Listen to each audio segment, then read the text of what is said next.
To go before we get to the general election. That is the message that should be given to all and sundry. And just looking at some of the tweets that are coming through, I have Yummy Mummy, otherwise known as Aisha Wanjiko, saying, "Hiyo mashup imeweza."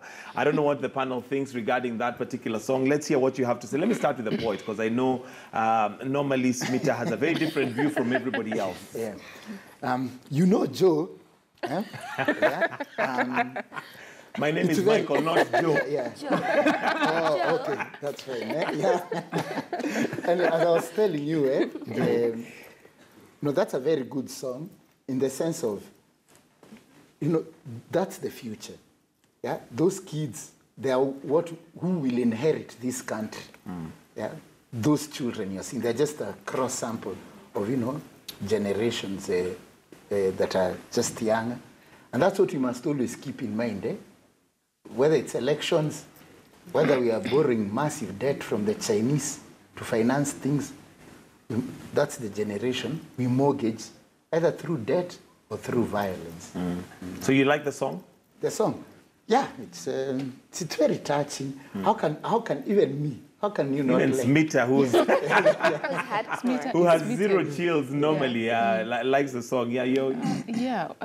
I think I'm going to review this song in two phases. First, I think most of these children, during the 2007 post-election violence, they were either too young to understand or they were not born. But if you listen keenly to their conversations, I can assure you that they know what is happening. They watch news, they read the papers, and they even listen to us when we talk. So I remember the other day my daughter was asking me, are you in NASA or are you in Jubilee? Or is NASA bad? Is Jubilee bad? So it means they're very conscious. My daughter is 8 years old. Wow. Yeah. So they're very conscious of what is happening. So for them to actually, this is not just a song for them. They know exactly what they're talking about. And from the reviews, apparently, they're also getting very emotional at the song and the words. Yes. So evidently, there's a message that they also feel they need to pass across. And just like Smita has said, I mean, this is the future of Kenya. And if we are planning to, to get into violence, then let's try and avoid that, just for the sake of these young ones. The next generation, they are watching. Yeah, but again, in terms of production, it's very basic, simple, memorable. I think I'll probably sing it throughout the day. It's just one of those songs that... it reminds me... I can't. Take up the pulse editor. Are you sure you're ready for this? My ears are not insured. My ears are not insured. I need them insured first of all. Those ears are not insured. Before Standard Group grabbed me, I was actually an aspiring musician. Really? Yes. We have so many failed musicians here. I won't mention anyone. No, I won't mention anyone. Failed musicians, including solo out there. These are a bunch of failed musicians. So good job, Sheila. And I'm not looking at my editor. Okay. You could lose your job very easily. Sheila, what's your take on the song? I think this is very timely, very nice. I've been seeing ads about elections, and every person is saying they want to vote for the right leader so that the children and the next generations can have peace. So seeing the children actually sing about it means that they also want that peace. They're even singing about it. So I think that's very good. And the production is really nice. I like that they removed the emotions, as in emotions can be felt in this song. But with children, I think the minute they just sing a song, it somehow provokes some emotion. Yes. But for some reason, I don't know why it reminds me of the song that was done some time ago, We Are the World. Oh, yes. Yes. Very simple, artists coming together, but again, giving a very powerful message. Yeah, there's no time when children will come and talk about peace and love and all those things, and somebody would listen. Would listen because of their innocence. I mean, if somebody else would just be talking about it, and we have so many guys, and we are talking about it in the past today, so many artists doing peace songs right now, and many of them traversing all over Kenya, try to get the songs out there and the message out there. And sometimes you just look at it like you guys are just there for money because you have concerts and stuff that people are paying for. But when a child who doesn't care about concerts and who doesn't have that consciousness of I'm doing this for money, brings a message out like that, I think everybody just believes in it. The video just evokes, like, leave us peaceful. Like, don't bring trouble on our way. We just, these little children. And I remember that advert that was, mimi ni mtoto siuache nivuke tu barabara. I don't know. There was a campaign like that. Yes, yes, it was to do with zebra crossings. Even if you're driver, you cannot really imagine speeding over when a child is crossing. And that is the kind of emotion that is being evoked. And I think everybody should get that. And I think the bigger message here should be the children are watching. Children learn more from what they see than what they hear. We can tell them a lot, but what they see, I remember not too long ago, I think it was about 2 years ago, when we had some children going to the streets protesting about one thing or the other. And these are just things that they see. I mean, we had the teacher strike not too long ago. We had the nurses strike. So they're watching, in short. Chelsea, my 6-year-old daughter, was asking me on Monday, "Huyu ni baba?" I mean, mi ndio baba. Like, she said, "Huyu ni baba." And she said, "Baba ni mzuri ama mbaya?" Just what Queenie was saying. They are very, you know, the world is a dichotomy. Very curious. Black and white, good and evil. Yes. Yeah? And I told her, "Baba si mbaya." And now, did you mean, anyway, I don't know about this one, because I would get worried if my children ask me, "Who ni baba?" because that could have implications. So I don't know. Smita, if I was your wife, I'd be very worried right now. But anyway, I'll leave that right there.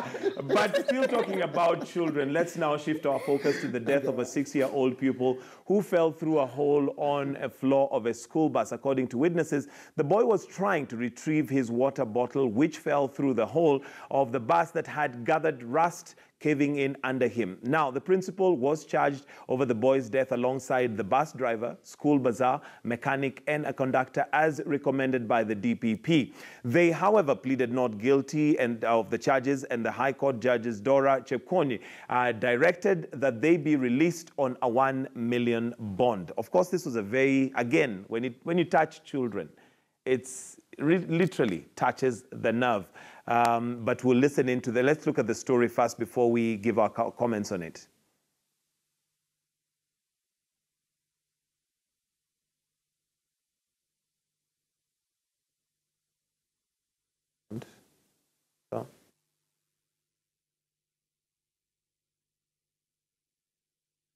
Basically, and what happened. But again, bringing the accountability level to another level in terms of raising the threshold. Because obviously, the headmistress, the mechanic, the driver they didn't do this intentionally, but they're actually being charged with murder out of negligence. Yeah.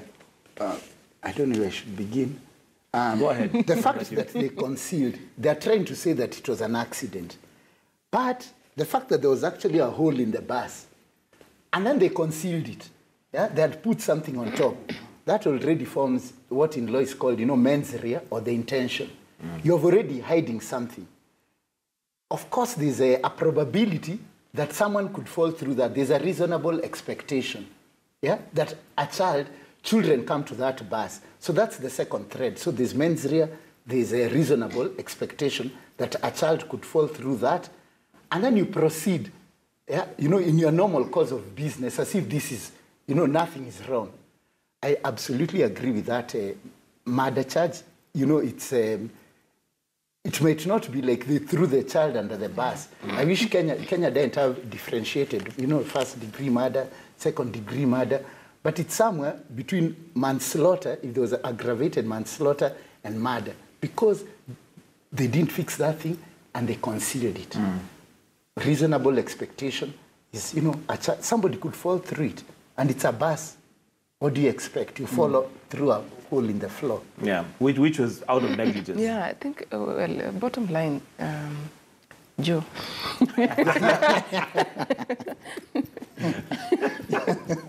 For a long time, Joe's name is going to be called. Okay, bottom line, Mike. The school was negligent. And one thing is that, life is not replaceable. And for me, the fact that they even pleaded not guilty is also something else. And just like Smith has said, it's not the first time that school transport, or rather people who are concerned with school transport, have been, in the limelight. We have cases where children have been run over, where the driver was... I remember, I think it was last year, we had a child who was hit by a bus in Nyayo Estate. It was in Nyayo Estate. As it was reversing. Yes, it was reversing. We have had cases where children have gone swimming, and then in the beach, and They then drown. somehow they drown. So I think the moment somebody is, the moment children are put in your hands, or you're given that responsibility for that matter, then you really have to take extra caution, because children will be children. Now, in this case, well, you might want to call it an accident, but somebody should have known the state of that bus. And the fact that there was already a hole. Something. It was not a gaping hole. It had been covered. And it also brings me back to something else. You know, one thing about school transport is that it is a booming business, for your information. We have schools where children are charged as much as 100,000 for school transport. That's not school fees. And we have situations where the school is not even directly in. They have a separate department running. Transport. Yes. So people become so commercial to the extent that they become a little careless. So for me, I think these people need to be charged, and they need to be answerable. Yeah. It's crazy how we as a country just react to tragedies and don't seem to see a crisis coming over, and we take care of that. Because now all of us, including the ministry, is reacting like it's time we do something about this, and that's what Quinta is saying. When you go to all these schools and you see them on the roads everywhere, where most of even the school transport, forget, at least they had something, transport for themselves, and everybody was taken care of, where you have Nissans and everybody coming to pick kids from the estate. The parent probably doesn't even have an idea what kind of a car, what kind of a transport takes their kid to school. But the school is in the business of making money, most of them private for that matter, just try to make money for themselves. And we see them every day, very odd Nissans that cannot go the routes now, as we know, like South B route, Nini. And now because your mat is old, you make it to school transport and all big that. children, right? Yeah. You know, and sometimes they're just too reactional, but the problem is there, has been there. And not just for kids and all that, even for campuses, colleges and all that, where the other day we had, that road the other day, down Rongai, was it? What campus was it? Or the one that rolled, I think it was multimedia. You can imagine that situation. At what point did it even get to that point of getting those speeds and excitements and all those things? I think there should be a policy for us as Ministry of Education, all that, just take care of transport when it comes to schools. Other than just be reactional over something happened somewhere and now we are now looking like we're busy to solve We it. seem to react more than act. And well, you know, during the Moi era, the youth used to be told they're the leaders of tomorrow. So Sheila, you're the parent of tomorrow. I think, by the way, guys, I don't know if you've seen the way these head teachers and the boards are. They're very aggressive when they want parents to contribute to a bus. I don't know whether this was a kind of, it broke my heart when one of the parents said, it's now time for us to contribute for another bus.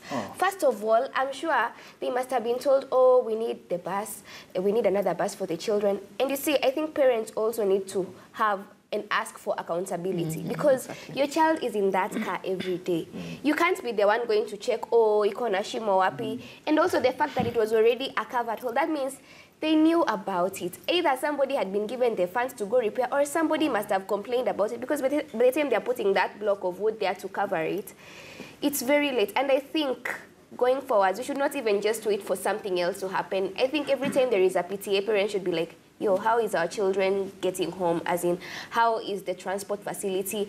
They should ask and get answers. But I think with this ruling, well, we don't know how it's going to go, but at least it raises the question as to how involved one parent should be. But the second thing is, when you give a school the responsibility of taking care of your children, they really, you're literally giving them the child, their life. Of that child. So they need to be responsible. So I think it brings up a good question for us as parents to ask ourselves, how responsible is a school? Yeah, exactly. Yeah, because at the end of the day, really, you're entrusting that child. And by the way, children are probably with their teachers and schools more than they are with the parents. That's true. But Mike, they don't let you even get on those buses. Yeah? The parents. Like I said, I have a kid like Chelsea. I've wanted sometimes to ride on a school trip. So that you can see. There was a time I don't want to go on the school trip, but I'm like, why am I paying like 2,500? Places me and Steve and even Wakinashila, everybody knows. You're going here to Naivasha. Yeah? It's 2,500. For what? You are 30 of you. So, but when you say, let me come on that trip, say, adults are not allowed on this bus. Yeah? How do I know? Yes, how do I know if there's you know, there's a hole on that On bus. that bus. Yeah? Because the My child daughter would once not came with know. her 2 teeth missing. Some boy had kicked her, some older boy, in the school bus. So like, this is a black man. But I'm serious. I was very You're annoyed. like, what's the I wrote space in about that it on bus? Facebook. I read about I it. remember. Yeah. She came with blood, you know, like she has come from a boxing match, bleeding, no teeth. I'm like, Chelsea, what happened? She's like, Ryan, you know, kicked me in the school bus. Ryan is Wondering the how standard. And maybe at that point, that's where she expected Baba to do something about no, it. I turned out being charged. Did I say what? Yeah, now that Smita has mentioned, actually, like I said, you know, school transport is a separate entity sometimes, and more often than not, the driver is just on his own. Most schools do not give him what I would call minder. Yes. So these children, most of the time, actually, because, well, there's also the money aspect. They have to try and minimize cost as much as possible. But then it also, I believe, like Sheila has said, someone must have raised it. Someone must have been probably given money to fix it. But then again, this bus, I think it should go for inspection. I don't know whether it went, or maybe money exchanged hands and the hole was seen. Yeah. So it comes down to systems. Yes, but I think another thing that we ought also- to do as Kenyans, because we are normally very nonchalant when it comes to other people's things. These buses sometimes are driven in front of us, but we have no way of letting know. I remember one time a school bus literally was being driven very, very badly. I took note of the school that it was from and looked for the number, called and said, look, guys, this driver needs to be dealt with, because at the end of the day, these are school buses that are driven as we see. Yeah. But most of us, what we normally do is just say, you know, that's another school, my child is my not child there, is safe. and leave it there. So I think we should also be responsible, Yeah, exactly. you know, to one another. Again, even when it comes to matatus, you'll find that normally, after an accident, is when people will say, no, in fact, he was over speeding, he looked drunk, and the question is, what did you do about it? But some people complain before, Mike. Me, I've complained before, by the way. And what happened?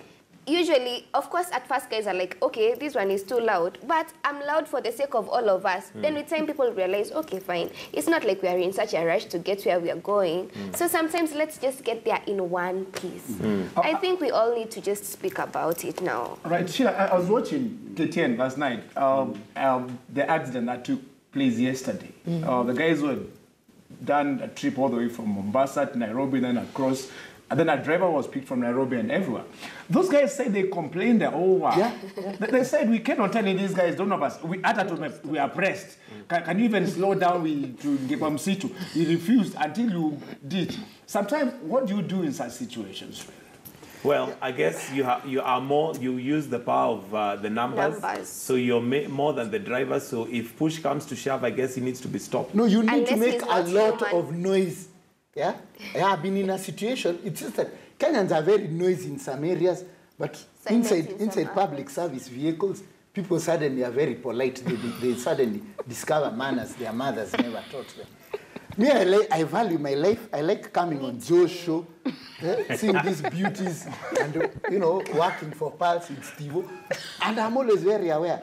And I have, you know, working Leo to take care of. So I'm very noisy. When it comes I cause. You It's make called it- causing. Even if it's banging there, and you even say, It's you know, called Zusha. Yes, Yes, I even yes, say I I'm in agree. It's media and you, I'm going to make sure you are inside that cell.